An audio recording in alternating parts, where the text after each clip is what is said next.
Hello and welcome back to another week of Just Gay Stuff podcast. I am Jess. And I'm Lauren. And it feels so good to be back in the studio. I don't know if you guys know, but we just spent a few weeks in New Zealand. Yeah, we were on a cruise, my first ever overseas trip. So all those episodes you heard, we had to quickly get in and do and make sure that we had content for you before we left because we knew there was no way in hell we could pod from a boat. Yeah. Besides the little amount One day.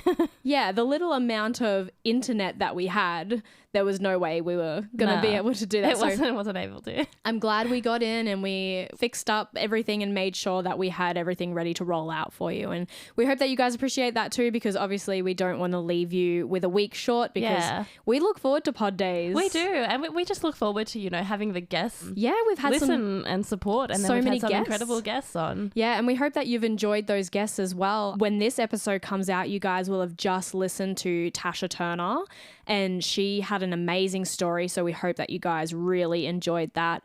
And we do have some reality TV stars in the pipeline. That's a bit exciting coming up. So hopefully we can get those episodes fully edited and out for you soon. So that's super exciting. That's our news, I guess. Yeah. Did you have a good time in New Zealand? I did. I had a really good time. I think nothing's really settled in for me yet because the minute we got home, I was unfortunately unwell, which is also another reason why we weren't in the pod room earlier. It's been a week.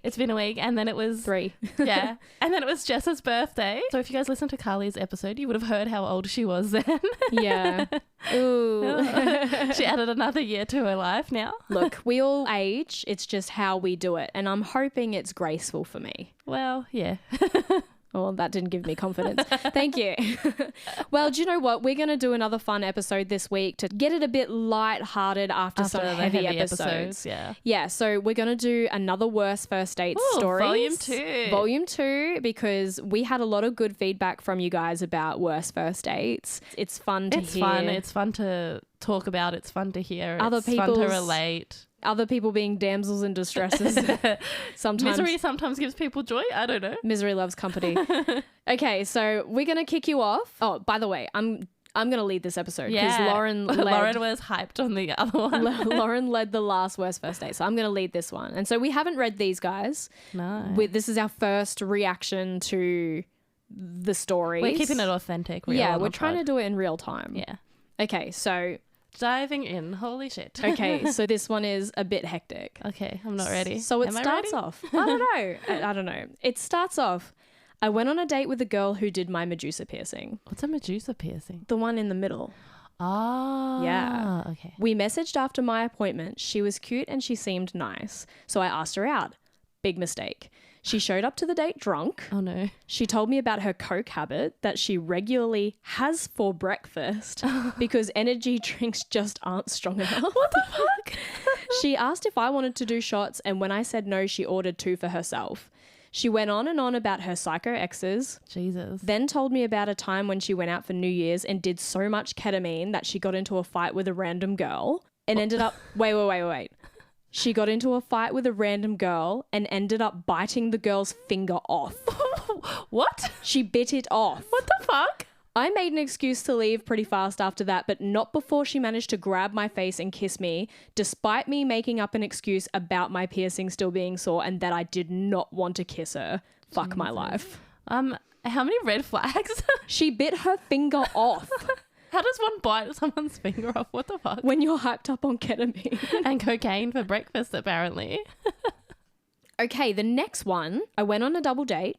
Oh, should I say who it's from? Or does it matter? It doesn't matter. You could say anonymous or you can say... Well, all these people, we're just going to say initials anyway. Initials, yeah. Because we're not going to air anyone's dirty laundry. They've said we can put them on the pod, but, no one really wants to be named. So no. You know who you are if you're listening. Yeah. Well, I'll just say this one's from H. Yeah. I went on a double date. I had a gay guy friend who was seeing a guy, and that guy had a female friend that was interested in girls. So they decided to make it a double date, with the 2 of us meeting for the first time. So blind date. Yeah. Wow. Okay. I didn't know anything about her besides that she was an artist. Okay. I tried asking her about it. From the start, she seemed uninterested and bored. I was getting one-word answers. She barely really looked at me. My friend was enjoying the time with his boyfriend and wasn't paying attention to us. So I didn't really have an out and the whole situation was awkward as fuck. Yeah, that's hard. Fast forward to that night. I messaged my friend about how weird it was. He checked in with his boyfriend. She was bi-curious. She wanted to try sleeping with a girl to see if she liked it, but didn't account for the dating a girl part and realized she was 100% straight. No hate to people trying to figure out their sexuality, but for fuck's sake, let me know up front. I felt like such a pawn. Yeah, that's really sad. Yeah, I think one of the biggest things we've always said on the pod is you guys have to be honest. Communicate, be honest. Yeah, you have to be honest. That's the only way you're going to get out of your experience what you want. I think the thing is people forget we're human beings. We're all human beings. We all make mistakes. But honestly, it's just mutual respect. Yeah. Be like, hey, yeah, maybe she's shy. Maybe whatever. Maybe she was just a bitch. We don't know. Maybe she was just a bitch. We don't know. But it doesn't take 2 seconds to be like, hey, this is my situation. Interested, but I don't know how to go about this. I didn't account for this, yada yada. And in actual fact, in saying that happened to me. If you've heard about yeah, it did. The first, so you triggered. Triggered. #triggered. I just feel like there's so much pressure around dating and there's so much pressure around trying to figure out who you are. But if we take a step back and just go, if I'm honest with the person I'm going to sit down with and just say, hey, look, I'm not sure about my sexuality, but I really want to see if these feelings I've had in the past are genuine for either the same sex, opposite sex, if you're bi-curious, if you're thinking that you're pan, if you're thinking that you might be trans, like things like that. I think that if you are just honest with the person you're speaking with, they might be able to help you more than you think. I think this is where it also, unfortunately, comes back to where people become biphobic. Yeah. Because they've maybe had that's the fear. Bad experiences like this. And that's just really sad. Yeah. But maybe that's the fear of maybe why some of these people aren't upfront, because they don't want people to shy away or be like, ugh. Yeah, exactly. But I think it's a double-edged sword, but just it's communication, respect for one another. If someone came to me and said, hey, I want to go on a date, but I'm not really sure if I do like women. Yeah. I just kind of want to like kiss a girl, or I want to try a sexual experience with a girl. Then you're leaving it up to that other person to say, hey, yeah, I'm up for that. And to see if I'll be that experiment or that experience if you're for open you. To it, yeah. Don't give the other person no choice to be the experiment or the experience. Yeah. Yeah. Well, I like that experiment experience. All right. Next story. This is from B. This is a story that prevented a first date. Oh. It was an online encounter during COVID, just as lockdown was being lifted somewhat, and I was able to go back to work. Anyway, I'm on the phone with her and said, I think I even gained 13 pounds or so during lockdown. This is crazy. Wow. Without any hesitation, she said, oh, you're going to have to lose that shit. I don't date fat bitches. What the fuck? I know. Speechless. Literally speechless. They wrote speechless. Can you not see my face? I know the listeners can, but my face was like, my jaw just fucking dropped. What a rude bitch. What a rude bitch. They didn't deserve to date you anyway, sweetheart. Mm-hmm. Let's move way on from there. Holy shit. Don't fat shame anybody. No. And you know what? If gaining 13 pounds, I don't know what that is in kilos. This is clearly an American listener, which is awesome. Yay. Yay. I feel like, yeah, just don't be a bitch. Yeah. Just there are other ways to get out of that if that's not for you, whatever the fuck. Yeah. Okay, next one. This one's from T. We had chatted a few days on Plenty of Fish and decided to meet for coffee. Plenty of Fish always ends well. Sarcasm in your voice there. She tells me about her newly ex-wife. Oh. The home theatre full of very pricey electronics they had together. Some war stories about how she went to nursing school, but after a year as a nurse, she decided it wasn't for her. No worries, it's not for everyone, and that's okay. Yeah. But did I know this woman who had worked where I worked? No. But some Oh, okay. Wait, so what? she knew her. Some co-workers had talked about her. Oh, about the woman she was on a date with. Okay, yeah. got you. She mentioned where she was currently working, so I pulled up my friend's fiance's picture and asked if she knows him from working there. Super sweet, great guy. She flips out about how awful he is, how he's trash. He's a trash human with a vendetta against her. Okay, yikes. Calm down. Then she tells me about how she recently went home to find her wife cheating on her. So she went to the home theatre, picked up one expensive electronic thing and used it as a bat to destroy the room full of other expensive electronic things. What? Then, concerned for her mental state, she drove herself to the hospital and asked to be placed on a 72-hour psych hold for her own safety. Honestly, 10 out of 10. Do what keeps you safe. No judgment whatsoever. She'd just been discharged the day before. That did give me pause because timeline-wise, it meant that she had started messaging me before her ex had cheated and left. And also, was she ready to talk to someone new? I didn't voice these concerns, but when we were winding up, I gave her a hug and we parted. When I was home later, I texted my coworker and asked if her fiance was a good judge of character because I'd gotten coffee with someone who works with him. Her immediate response was, "Oh my God, not blah blah." Oh no. And she called me a little frantic. "Did you even Google her? Does she know where we work?" We hung up and I Googled her. Hand to God, the first hit is a mugshot from when she was arrested for arson for setting an ex's car on fire because she thought the ex was cheating. Holy shit. Apparently everybody in the community knows this woman and knows her story, but I was pretty newly out and didn't know enough people yet to have anyone warn me about her volatility. I don't know how to respond to that story. Oh my God. I guess this is one of those things where if you're on a date with somebody that maybe mutual friends know, maybe that you don't know them from a bar soap. If you get any inklings of red flags, if you just trust your gut. So that's the biggest thing. I think same for me. I came out later in life. I wasn't able to trust my gut and I unfortunately fell into that trap of being like, oh, this person likes me. I think, unfortunately, we don't learn until we have dating experience under our belt. And that is different from dating men to dating women. 100%. And I'm sure that's different. It's different person to person anyway. Yeah. You can't put everybody in the same basket, and something that might seem like a red flag to one person is not going to be a red flag to somebody else. I mean, let's just go through the red flags on that one. I mean, there's a few there. Wife cheated, didn't know if they cheated, mugshot. Car on fire. Smashing electronics. Also, girl, choose better fucking revenge. Take the electronics and sell that shit. Yeah. You make more money that way. Right, moving on. Next one's from P. I talked to this girl on Her. That must be a dating app. It is a dating app. That's how I got our two mutual friends together. Oh, okay. Yeah. Made plans to meet up on a Friday after work. She wanted to go to a bar for drinks, but I don't drink. So I said, that's cool with me, but just I won't be drinking. Then she insisted on smoking weed with me instead because I'm a stoner. Lol. Well, at least you own it. Anyway, we get to the date, we smoke, and she is being really weird and awkward. She doesn't say 2 words to me and then looks at me and tells me I have really tiny eyes. Question mark. She can't handle being high at all, clearly. She was stoned. Okay, yeah. Gotcha. I was like, what? She can't handle being high at all, clearly, which why the fuck did she insist we smoke then? We went to get coffee and she didn't speak to me. Then we walked to a park and she took a call from another girl she was dating and lied to the girl about who she was with and what she was doing. Then hung up and looked at me like it never happened. What? Obviously, I asked who it was, and she had the nerve to tell the truth that it was the other girl. We walked back, and she practically ran to her car away from me, and I blocked her. The whole thing was so strange and shocking. That's so weird. Weed makes you do dumb shit. But wait, so clearly she wasn't open about being poly or dating or E&M. If you're like, or just if you're dating in general, like maybe you weren't in a relationship, maybe you're just like dating multiple people. Yeah, so clearly wasn't open about that. Yeah. Lied to the other girl. Told the truth to you, at least. Yeah. But then, yeah, it was really weird. I don't know how to process these stories. Like, I feel so sorry for the people that have gone through this, but I'm so grateful because it makes excellent episodes on our podcast. I mean, true. These are a few short ones, so right. I'll just run through them. You're going to go rapid fire. Yeah.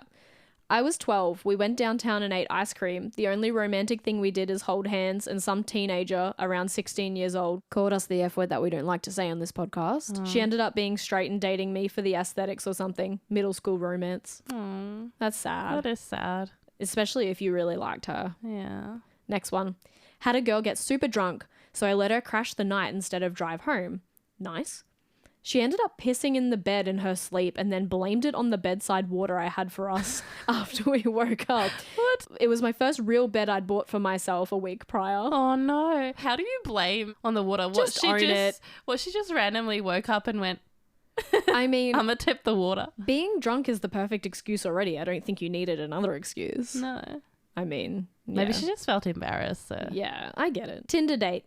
We were chatting for about 2 to 3 weeks. She told me I was too much of a nerd to have serious conversation with. She just wanted to talk about jujitsu. Wait, you said jujitsu. It's not the jujitsu one from before. I don't know. She just wanted to talk about jujitsu, her ex, and her favorite sex positions. Oh. Then she blocked me and we stopped talking. Sure. Because you were too nerdy to talk about jujitsu. Like, jujitsu's not, it's half nerdy. Come on. on. Okay, this one's another one from T. Okay. Went on a date with a girl who I discovered I had a phobia of vomit. Oh. I brought beers to get fucked up. We got to talking, and that's when she told me that she was dating her own brother's girlfriend at the same time as him.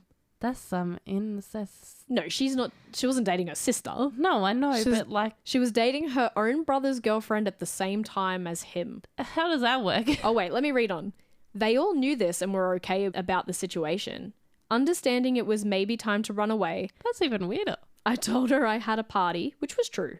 She wanted to come, and I brought her to this party where we played hide and seek in a park at nighttime and where I could also finally escape from this strange encounter. She invited her to play hide and seek so she could leave. We shouldn't laugh. That's kind of mean. That is, but yeah. I just can't get over that. The whole situation is weird. So, like, how in your right mind do you go, oh, yeah, I really want to date my brother's girlfriend? Like, That's I can weird. understand an attraction, sure, whatever, but they're dating someone. Also, how does your brother's girlfriend go, yeah, I'll date these siblings? And how does the brother know and go, oh, yeah, that's totally chill with me? Yeah. Like, what the fuck? How does intimacy side of things work there? Maybe she goes to bed in his bed and then wakes up in the sister's bed. That's so fucking weird. I man. mean, it's a choice and everyone's got the choice. Everyone has their choice. Everyone can do them respect. But I'm just like, what? I remember the first time that I ever heard of, well, I didn't hear of polyamory, but I was exposed to it when I was at the beat one night. There was like this guy sitting in between two girls. Yeah.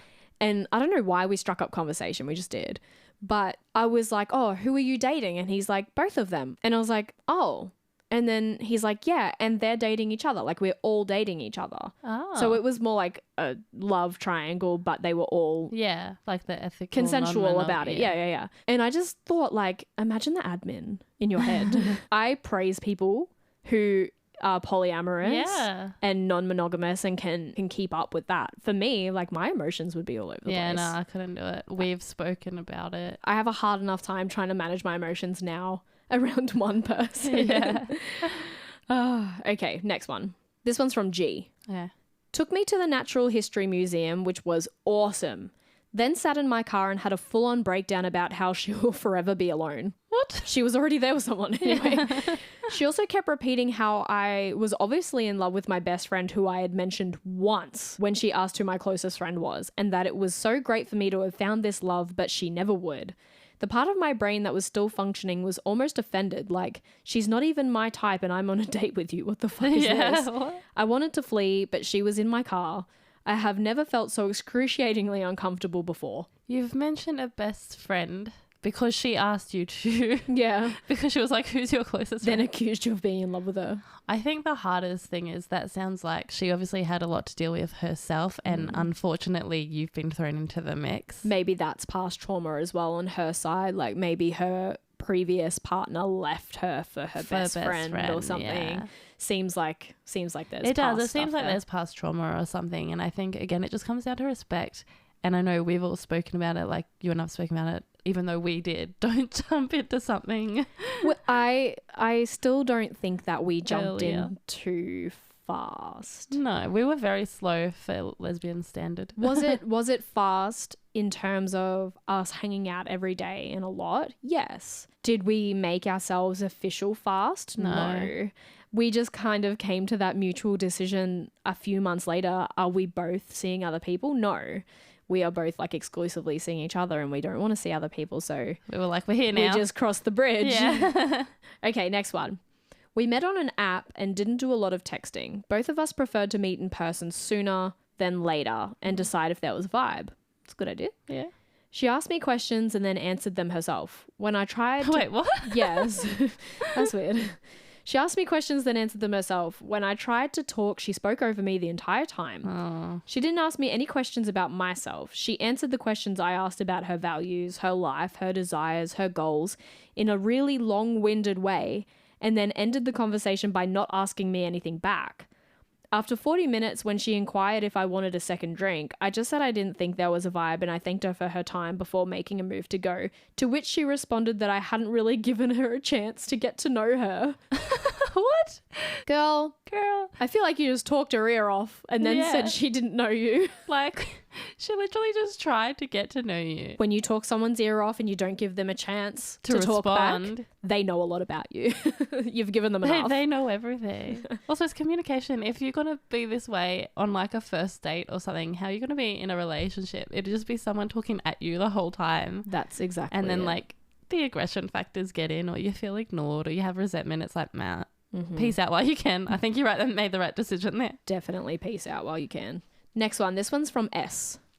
I'd been messaging back and forth with this girl on a dating app and she invited me to one of her favourite bars. It was a Parisian themed bar and the initial couple of drinks were great and so was the conversation. Yeah. I was feeling the vibes and I was thinking ahead to our next date when she casually mentions that the reason she was getting so many notifications was that her boyfriend was blowing up her phone. Oh, it's no. another one of those. She explained that they had an open arrangement, but as she went on, it actually sounded pretty toxic from the both of them. She had told her boyfriend that she was excited to go out with me and that she found me attractive, and her boyfriend was furious. Kept sending messages telling her to come back to their apartment. In one of the messages, he actually threatened to come to the bar. Jesus. I spent the rest of the date paranoid that her boyfriend was going to burst in and try and fight me. What really annoyed me was she hadn't mentioned any of that prior to me agreeing to go on the date with her. She didn't say that she was open. I'm using this term lightly because it was more he could see other girls but she couldn't. Oh no. And now I was being threatened by some guy for a relationship I wasn't in. I didn't arrange the second date. Yeah, well, I don't blame you. I don't blame you. And again, it's like that one we read on volume 1. It's respect. Mm-hmm. If you have Be open. If you have a partner, just say, hey, I have a partner. We have this agreement, blah, blah, blah. But it sounds to me like they didn't really have an agreement. No. It sounds to me like he had made that choice of I want to date other girls. Oh, you can too, maybe. Maybe. It's the... Or if she had said, oh, well, I'm going to date other girls then, and then it was a problem. It was the toxic masculinity, right? It's the I want to have my cake and eat it too, but I want you to stay to loyal. Just be with me. Yeah. Next one. This one's by I. I recently went on a date with a chick and was so excited. She was nice, funny, similar interests, and just seemed to really hit it off when she approached me. But then comes the date. She mentioned never being with a woman before, which was fine because I'm a late bloomer too, so no worries. But then she proceeds to talk about her ex-boyfriend the entire time. It became clear that she really needed someone to talk to. I went from being annoyed to me really listening to her. She cried a bit and expressed feeling lost. I can relate to that feeling, so I just comforted her. She later gave me a big apology and we talked it out. So while it was a bad date, I made a good friend, so I'm good with that. Oh, that kind of was like rounded up to a cute, happy ending in the end. I feel like if a bad date can turn into a good friendship, then it kind of isn't a bad date. Yeah. Yeah. I don't think I ever had a bad date, but I went on a date with someone who's now one of my close friends. Same friend. Two different friends. Since we're on the topic of worst first dates, I have a good one for you. This will be good because you can end this episode. We'll end on this one. Yeah. So this comes from my mum and I know that she's happy with me sharing, so that's fine. Oh, this is the... I think I know this story. I think we've told you this story. Yeah. But tell our listeners. But it's funny. So she was on this date with this guy and I don't know if they had been on dates previously or if this was their first date. I don't remember the thing. Anyways, it fits into those bad date stories. So she was seeing this guy and she was like, all, you know, when you're excited and feeling giddy and feeling everything. Actually, I think this was a second date because I remember when she was saying, she said like they really hit it off. Actually, yeah, it must have been their second date. So okay, second date. Anyways, his plan was like, oh, okay, we hit it off. Let's go to the beach. I want to introduce you to my parents. And I'm like, I would say, hang on, you meeting your parents on the second date, but I can't talk because I met your mum.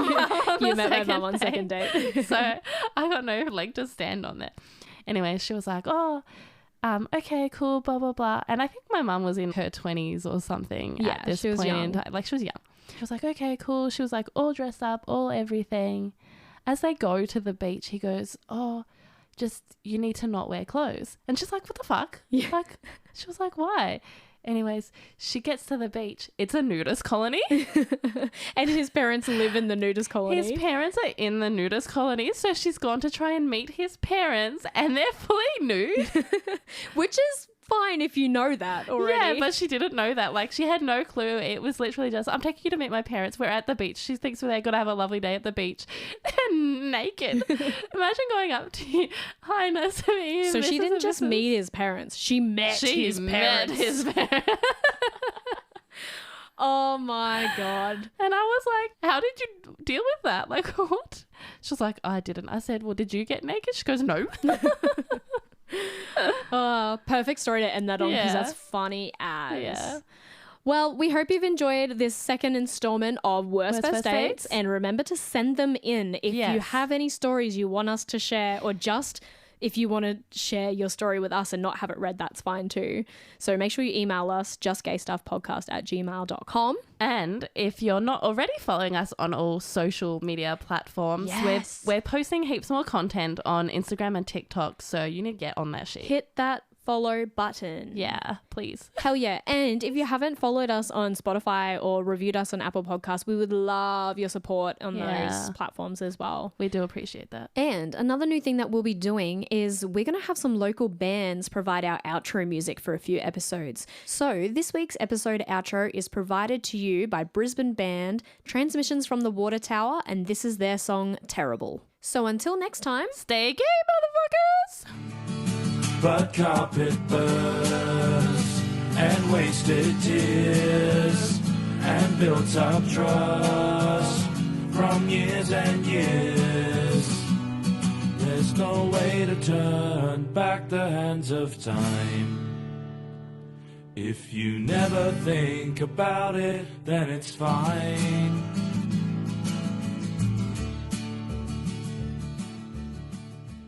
Thanks for joining us on another episode of Just Gay Stuff. Make sure to follow us at Just Gay Stuff Podcast on all your socials and write to us with your stories at justgaystuffpodcast@gmail.com.